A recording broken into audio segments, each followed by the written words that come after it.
This YouTube channel does not promote any violent, harmful, or illegal activities. All content provided by this channel is meant for an educational purpose only. Vote এলেই উনি বক্তব্য রাখতে গিয়ে নিজেই কেঁদে কেটে ফেলেন। উনি 40 বছর ধরে ভিক্ষা করতে করতে কত কি না করেছেন তার কোনো ইয়ত্তা নেই। ভিক্ষা করবার আগে তিনি নাকি চা বিক্রি করতেন এমন এক রেল স্টেশনে যেখানে যাত্রীবাহী ট্রেনই চলাচল করতো না। আচ্ছা, তবুও মেনে নেওয়া গেল উনি এবং ওনার অনেক ভাইয়েরা বাবার চায়ের দোকানে সাহায্য করতেন। রেলের চায়ের ভেন্ডারের স্ত্রী নাকি লোকের বাড়িতে পরিচারিকার কাজও করতেন। এসব গালগপ্প ছাড়াও লাগামহীন মিথ্যে কথা তো আমরা শুনেছি ওনার মুখ থেকে বহুবার। তার মধ্যে সবচেয়ে আকর্ষণীয় আমার যেটা মনে হয়েছে সেটা হচ্ছে উনি বাড়িতে কুমির ধরে আনতেন। এই ব্যাপারটা আমার কাছে খুব মজাদার লেগেছে। তাছাড়া ওই ইমেল আবিষ্কারের আগেই ডিজিটাল ক্যামেরার ব্যবহার, ইমেলের ব্যবহার ইত্যাদি তিনি করেছেন। গণেশের মাথার প্লাস্টিক সার্জারির কথা তিনিই বলেছেন। র্যাডার, A+B² ইত্যাদি বলে দেশবাসীকে হাসিয়েছেন, দেশকে হাস্যাস্পদ করে তুলেছেন বিদেশের মানুষের কাছে। তবে সবচেয়ে ইন্টারেস্টিং বিষয়টা হলো তিনি ভিক্ষা করতে করতে আমেরিকার হোয়াইট হাউসের সামনে গিয়ে ছবি তুলিয়েছেন। এমন ভিখারি দেখেছেন ভারতবর্ষে কোথাও যিনি ভিক্ষা করতে করতে আমেরিকা পৌঁছে যেতে পারেন? এমনকি বাংলাদেশের মুক্তিযুদ্ধে অংশগ্রহণ করেও তিনি নাকি জেল খেটেছেন। এসব শুনতে শুনতে আমরা খুব হেসেছি। আসলে উনি জানেন হাসলে শরীর এবং মন দুই ভালো থাকে। তাই হয়তো দেশবাসীর ভালো করার জন্য, দেশবাসীকে ভালো রাখার জন্য স্ট্যান্ড আপ কমেডিয়ান হয়েছেন। আজ ওনার দেশ সেবার আরও কিছু নমুনা দিয়ে আমরা কিন্তু করব আজকের এক্স ফ্যাক্টর।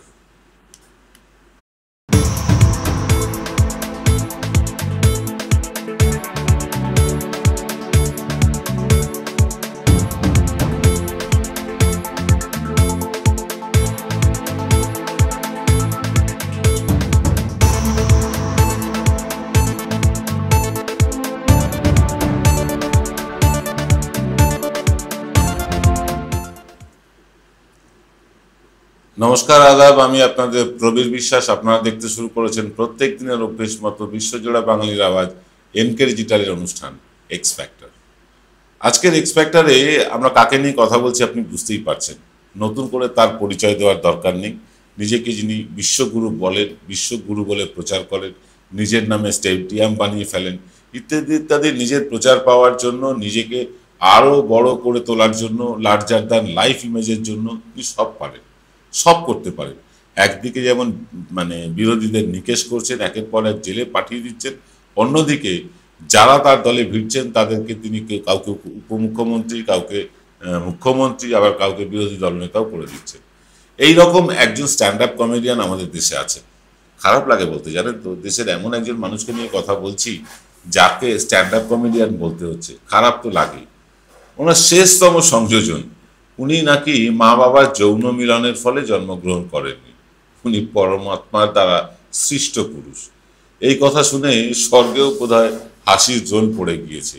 ভগবান থেকে শুরু করে অপ্সরা, এমনকি সৈন্য সামন্তরা পর্যন্ত এসে কুটুপাটি। এরপরে হয়তো অযোধ্যার মন্দিরের দণ্ডায়মান স্বয়ং রামচন্দ্র পর্যন্ত হাসতে হাসতে গড়িয়ে না পড়েন। তিনি এমন কিছু কথা বলেন যাতে আমাদের শুধু হাসি পায় না, বিরক্ত লাগে। সাধারণ শিক্ষা দীক্ষা বোধ বুদ্ধি যাদের আছে তারা এইসব কথা কিছুতেই মেনে নিতে পারবেন না। কিছু অন্ধ ভক্ত আছে, তারা মানেন ঠিকই, কিন্তু তারা বিশ্বাসও করেন।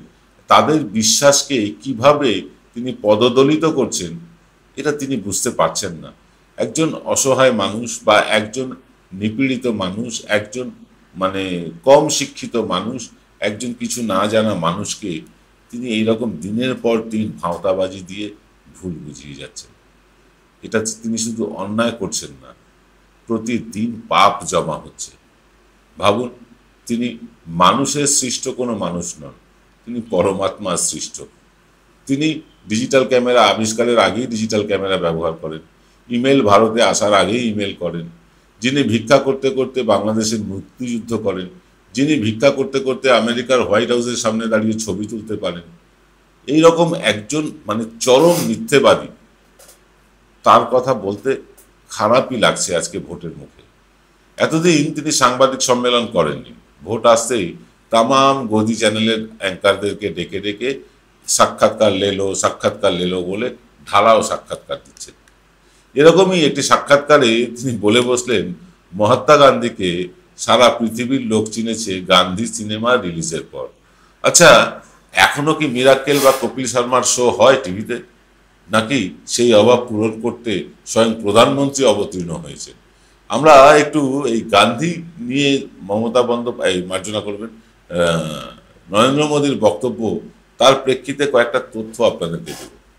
1909 সাল রাশিয়ার বিখ্যাত সাহিত্যিক টলস্টয় জেনে গিয়েছিলেন গান্ধীজির সম্বন্ধে। 1920 সাল হোচিমিন তখন জানতে পারেন গান্ধীজির কথা, এবং 1931 সাল আইনস্টাইন স্বয়ং চিঠি লেখেন গান্ধীকে। 1931 সালেই চার্লি চ্যাপলিন দেখা করেন গান্ধীজির সাথে। 1940 নেলসন ম্যান্ডেলা গান্ধীজির সম্পর্কে অবহিত হন। 1940 সালেই মার্টিন লুথার কিং গান্ধীকে দেখে উদ্বুদ্ধ হয়েছিলেন। 1950 লুই ফিচি মহাত্মা গান্ধীর জীবন কাহিনী লেখেন, এবং 1982 রিচার্ড অ্যাটেনবরো গান্ধীকে নিয়ে সিনেমা বানিয়েছিলেন। এই গান্ধী সিনেমাটি অস্কার জয়ী সিনেমা। এই তৈরি করার প্ল্যান হয়েছিল 1962-তে। তখন পরিচালক রিচার্ড অ্যাটেনবরো ভারতে এসে পণ্ডিত নেহরুর সাথে আলোচনা করেন ছবিটি নিয়ে। ছবিটির টাইটেল কার্ডে কৃতজ্ঞতা স্বীকারেও কিন্তু গান্ধীজির প্রতি কৃতজ্ঞতা জানানো হয়েছে। অনেক চেষ্টার পর 20 বছর পরে ছবিটি রিলিজ হয়। এই ছবিতে ভারত সরকারও কিছু অর্থ লগ্নি করেন তৎকালীন প্রধানমন্ত্রী ইন্দিরা গান্ধীর সৌজন্যে। আমাদের প্রধান সেবক সেই সব ইতিহাস সম্ভবত জানেনই না। আমার পিতৃদেব, আমি প্রবীর বিশ্বাস, আমার পিতৃদেব মার্চেন্ট নেভির একজন অফিসার ছিলেন। কর্মসূত্রে দেশ বিদেশ ঘুরে বেরিয়েছেন। তার মুখ থেকেই ছোটবেলায় বিদেশের বিভিন্ন গল্প শুনতাম। উনি বলতেন, বিভিন্ন দেশে তাঁদের সমাদর করা হতো শুধুমাত্র গান্ধীর দেশের মানুষ বলে। কথায় আছে, মূর্খেরা ততক্ষণই সম্মান পায় যতক্ষণ তারা মুখ বন্ধ রাখে। সাংবাদিক সম্মেলন করছিলেন না ততক্ষণ এই লোকটাকে শুধু মূর্খ এবং ধূর্ত লোক হিসেবেই জানতাম। এখন দেখছি লোকটা শুধু মূর্খই না, একেবারে গণ্ড মূর্খ।